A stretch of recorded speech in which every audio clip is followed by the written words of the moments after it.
Before you help that person again, stop and ask yourself this question: are you truly blessing them, or are you placing a curse on both of you?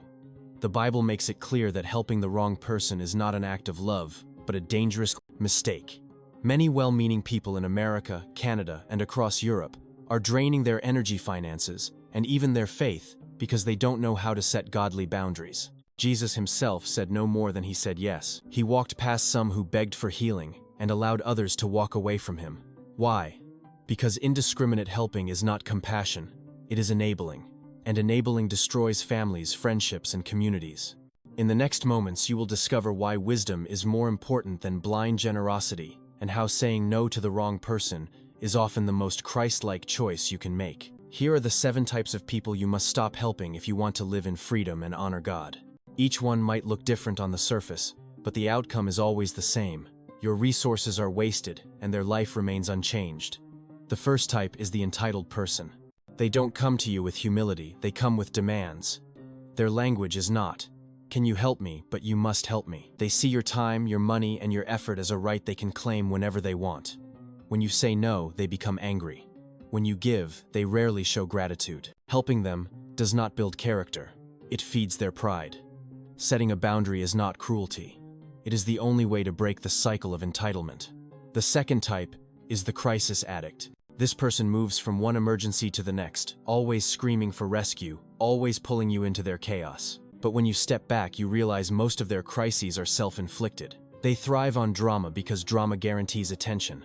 The more you step in, the more they repeat the cycle. Your job is not to play firefighter in someone else's fire.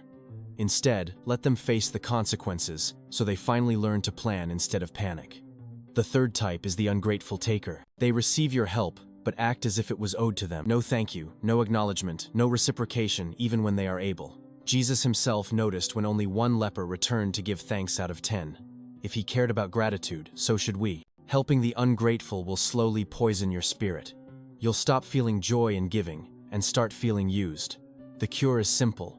Redirect your generosity toward those who show genuine appreciation. The fourth type is the perpetual victim. They make suffering their identity. Every conversation circles back to their problems. Every solution is rejected with another excuse. They don't want healing, they want sympathy. And if you're not careful, you'll spend years listening to the same story with no change. Even Jesus asked a paralyzed man, "Do you want to be healed?" Because some people prefer misery to transformation. Stop rescuing them. Let them choose when they're ready to move forward. The fifth type is the manipulator who uses faith against you. They know exactly what to say. "If you were really a Christian, you would help me. Jesus wouldn't turn me away." They twist your beliefs into chains. But remember, Jesus let people walk away. He did not beg or force. When you give in to guilt manipulation, you're not obeying God. You're obeying fear. True love acts from wisdom, not coercion. The sixth type is the gossip and divider. They come to you with whispers about others, stirring conflict and spreading poison. By helping them, you are funding destruction in your own community. The Bible warns that gossip is like wood on a fire. Without it, conflict dies.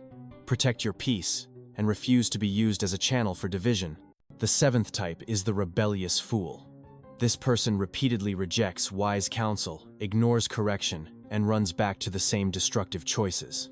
They want your money but not your wisdom. They want rescue but not change. By saving them again and again, you only fuel their rebellion against God. Like the father of the prodigal son, sometimes the most loving action is to let them hit rock bottom.